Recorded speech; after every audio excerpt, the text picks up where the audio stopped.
Welcome to the Keiser Report. I'm Max Keiser.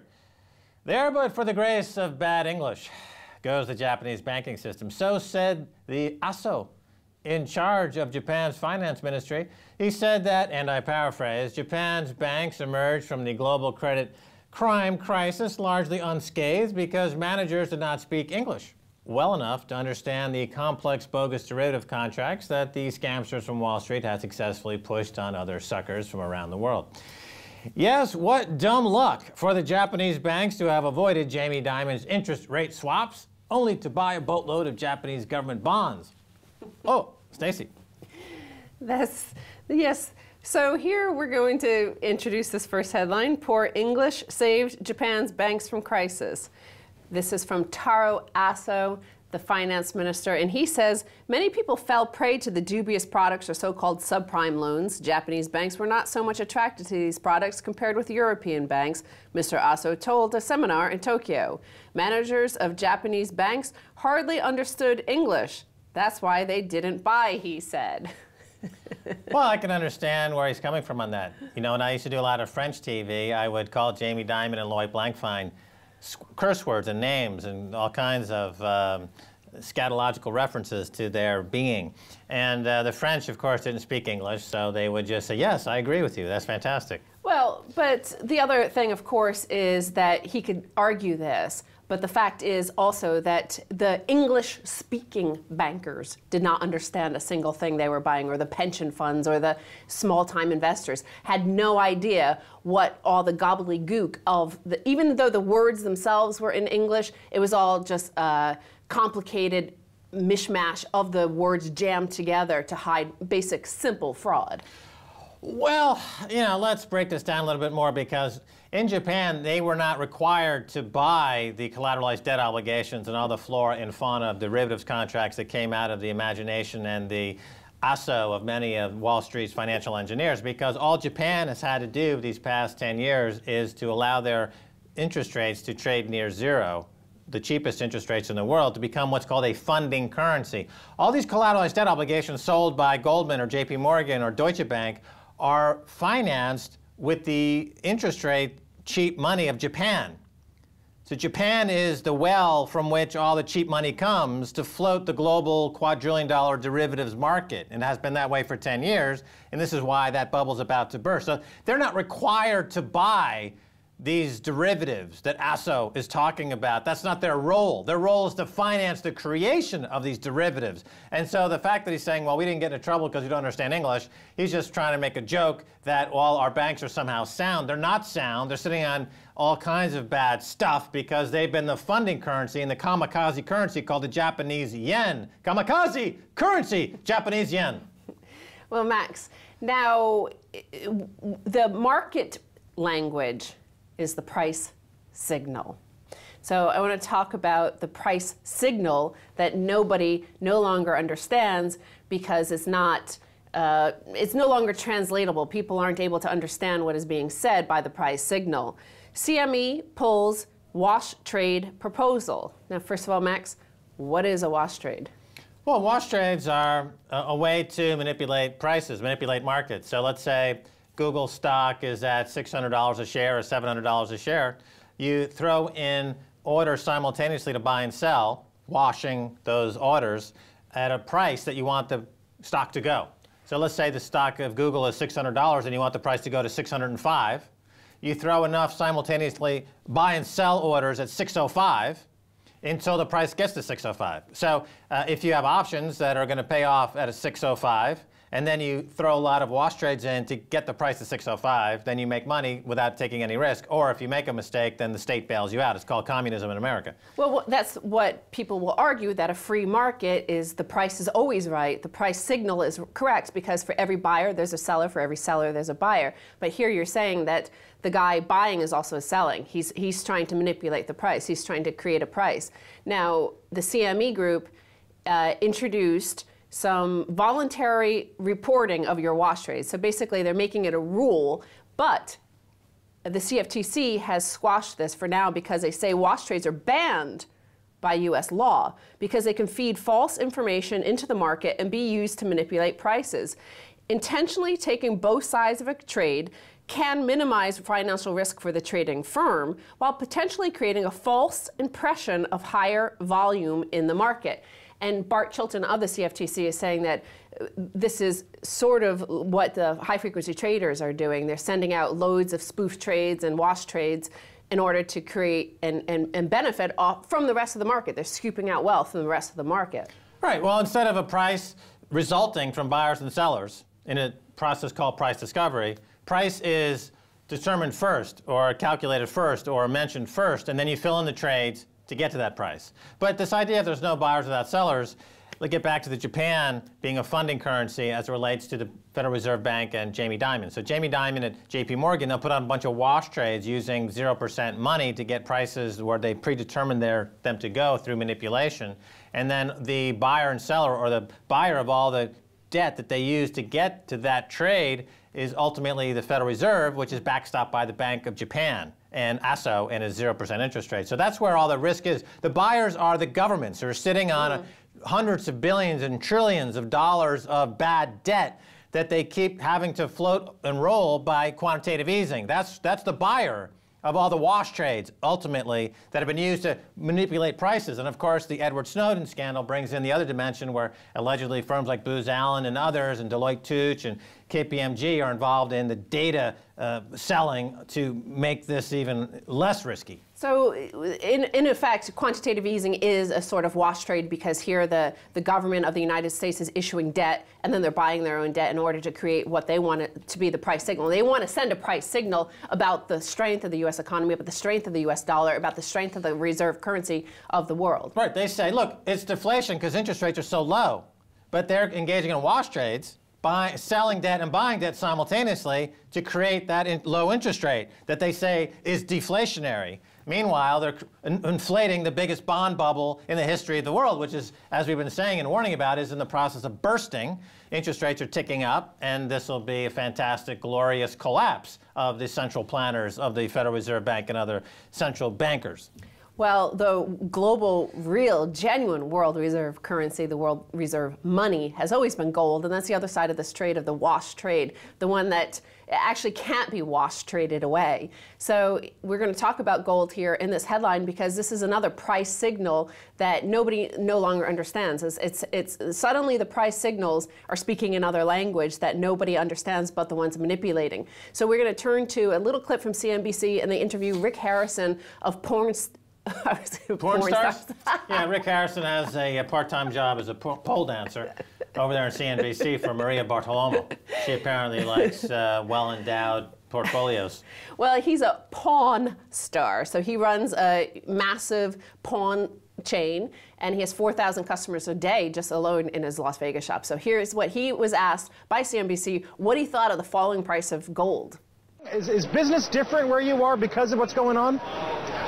You know, I retail a lot of gold and silver, and I'm having a real difficult time right now getting physical metal. It's the crazy world about gold and silver. Sometimes, you know, the paper market it's going down, but you can't actually find no actual physical items. But that's another aspect to the wash trade of gold price suppression.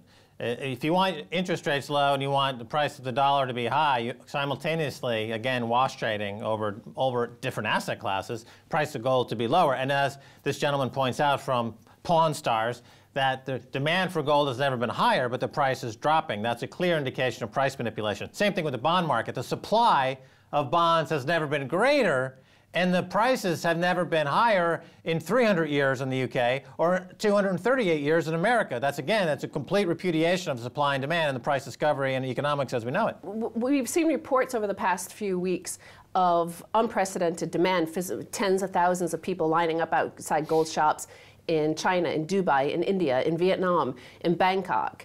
And yet, the price that keeps on being talked about on CNBC is the price signal being chased by, just like cats, chasing one of those laser pointers. If you go to YouTube and Google it, you'll see lots of cats chasing laser points. And they're being steered in the circle by a false price signal. They're chasing a price signal that is lying. I call that price propaganda. Yes. People react to a price emotionally, like a cat to a laser dot on the wall.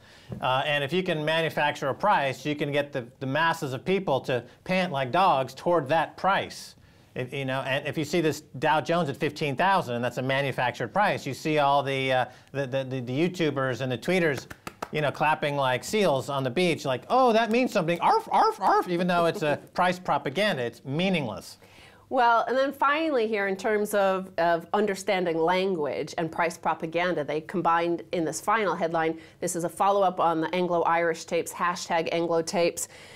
I'll probably punch Lenihan -drum. He told the world we are solvent. Now he can protect his €100 billion guarantee by writing us a €3 billion check. Get on with it. So this is David Drum, of course, the former CEO of Anglo-Irish, talking about his upcoming meeting with Brian Lenihan. And he said he was going to punch him and tell him, you've already offered us a €100 billion price guarantee. Just give us some money or else the markets are going to go crazy and investors are going to get scared and the population is going to be scared. Give it to us. Yeah, well, look, here's a guy who's threatening violence against the Irish people and who bailed him out. And I've said all along that bankers, to deter them, they should maybe face capital punishment. And some people have said, no, capital punishment is too much. You can't engage in capital punishment. And yet, we're talking about a banker who threatened violence against the bank and the state unless they gave him billions of dollars. So the Irish people, you're never going to win this fight unless you're willing to fight this fight. But, keep picking them shamrocks, whatever you do. Guinness, hello. All right, Stacy Herbert, thanks so much for being on the Keiser Report. Thank you, Max. Stay tuned for the second half. A whole lot more.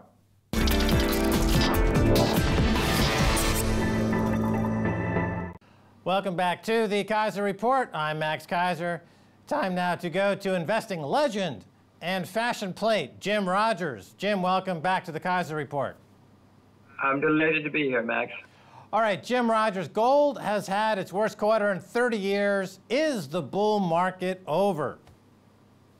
Well, Max, that's a very good question, and partly depends on how you define bull market. As you may remember, in 1987, stocks went down 40 to 80%, and many people said the bull market was over. Was it over? In retrospect, no, it wasn't, not at all. All right, so... And my point is that in my view, the bull market in gold is not over. It may go down another 20 or 30%, who knows, but by the end of this decade, it will be much higher. Right, so the fundamentals that are supporting the gold market are still in place. Now, you did call for a pullback. Last year, you said you were looking for a pullback to satisfy, I guess, a healthy bull market has sharp pullbacks every now and then. Have we had that pullback now in this bull market? Are you satisfied? Are you buying, or are you looking for maybe a little bit more of a pullback? I bought a tiny little bit just in case, but I would say, Max, I'm the world's worst market timer. I'm the world's worst trader. But I would suspect that a 30%, 35% pullback is not enough for it to make its final bottom. I suspect we're in the process of making a complicated bottom, which may take a few days, weeks, months, maybe even to another year or two. But then ultimately, gold will make its fabulous bottom, even if it's down 50% from its all-time high, and then we'll be off to the races again. Okay. Don't sell your gold, Max. Fair enough. Okay, I want to stay on gold for a second. The price of gold is now lower than the cost of production for many gold miners. Barrick is writing down billions on one mine. So isn't this going to affect the supply of gold? And aren't the dynamics of supply and demand going to kick in here at some point? Well, at some point. But, Max, I've seen many commodities stay below the cost of production for a year or two or three because people are very reluctant to close mines or close down oil fields or whatever it happens to be. It's very expensive to close something down and then start it up again. So it can stay below the cost of production for longer than we like. I want to ask you really to put on your journalist hat for a second, because you're in Singapore, you're in Asia, and you can give us direct man-on-the-street reporting whether this is true or not. Are people lining up in Asia, in Bangkok, and in other places to buy gold, physical gold at the shops? Is this true? Yes, in April and even into May there was some of that, but that seems to be, I'm sure there's still people lined up, but it's not nearly as much as it was the first time gold dropped. Now, Jim, you've taught finance and economics at Columbia University.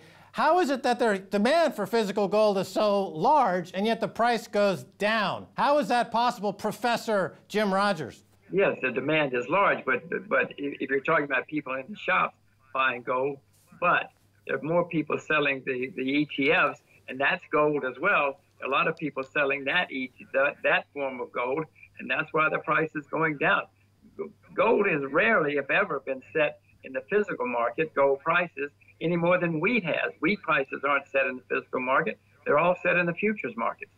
Are you in the camp that believes that there are more paper claims on gold than there is gold in the physical existence? And what I mean is, it seems that there's an agenda here. Those that are supporting the paper market love to see the price of gold go down, and they're willing to even manufacture naked claims against gold, so-called naked short selling, to make that happen. Are you in the camp of those who believe this is what's going on, or what are your thoughts there, Jim Rogers? Well, the same what I said about wheat. Yes, the futures markets in wheat are much larger than all the wheat that there exists in the world and always has been. When you say naked short selling, Max, that's not the way everybody who sells in the futures market is selling naked. There's no such thing as that's how futures are. When you sell gold or oil or wheat or cotton, you're selling naked. You may have it, but most people don't. That's the way those markets work. It's not like stocks where you can sell naked shorts or you have to be long or you have to borrow it. You don't have to borrow in the futures market. You don't have to borrow anything. Just call up your broker and start selling, or do it on the internet now. Right. People can simply call up their prime broker, they can establish a line of credit, and they can start selling short gold all day long, no matter what the actual fundamentals are regarding that commodity. Now, I want to switch gears and talk about bonds for a second. The bond market, many people, yourself included, I believe, have been looking for a top in bonds. The bond market seems to be having reached that point now in a 30-year bull market in bonds. Have we seen the top in this bull market in bonds? It's been going on really almost your entire career, Jim Rogers. We've had the bull market in bonds. Is there now a reversal? The bull market started in bonds in 1981 when it made its low in September of 1981. Been going up ever since. Now, Max, I've called the top in bonds 4 or 5 times and been wrong. But fortunately for me, the last 2 times I've gotten it right. So I have no idea if this is the final top or not. I am short junk bonds, not government bonds, and you can ask me in 3 years if I got it right or not. I don't know if this is the top, Max, but I do know we're getting closer and closer. All right, let me ask you about a comment made by Richard Fisher. He's the president of the Dallas Fed. He called bond traders, quote, feral hogs, likening their reaction recently selling bonds to the news of the Fed tapering, that is to say, the Fed stopping their quantitative easing. He made the comparison to George Soros' attack on the pound. So here you have a group of market players that used to be called bond vigilantes and applauded for being bond vigilantes. Now Richard Fisher, the president of the Dallas Fed, is calling them feral hogs. Is that a bit unfair, Jim? I know Richard and don't know him well, but I do know him, and he's a smart guy. I do know that whenever there's some kind of some comment from the Fed or anybody else, people react. Come on, Mr. Fisher, you know that as well as I do. He used to be in the investment business. If people get a report about cotton, they go and sell or buy cotton based on the report. So this is the way markets work. Richard knows this. Mr. Bernanke, who's never been right about anything, came out and said X, Y, and Z. So the markets reacted. What is he expected to do? Everybody just to say, oh, did you hear what Mr. Bernanke said? Let's ignore it? Come on, that's not the way markets work. Now, you mentioned Ben Bernanke, and you're a critic of Ben Bernanke and the whole methodology of the Federal Reserve Bank, which mimics more of a Politburo-style central planning than free market. Here in the UK, we have now Mark Carney. He has taken over the Bank of England from Mervyn King. He comes in from the Bank of Canada. He's being lauded here in the UK as a savior, as a rock star of economics, as almost a Jesus-like figure who will save everyone in the UK and Europe. Your thoughts, Jim Rogers? Max, go back and look at every time somebody has been appointed to the head of a central bank in the past 20 or 30 years. They're always brought in as rock stars. Bernanke was a rock star. Greenspan was a rock star. Neither one of these guys had a clue what was going on. They got it wrong over and over and over again. But every time they bring them in, the press, because of the government PR, says these guys are geniuses and they're going to save us all. Unfortunately for all of us, these rock stars have turned out to be men with feet of clay, and they haven't known what they're doing, and they're going to lead us all into they are leading us into a serious problem.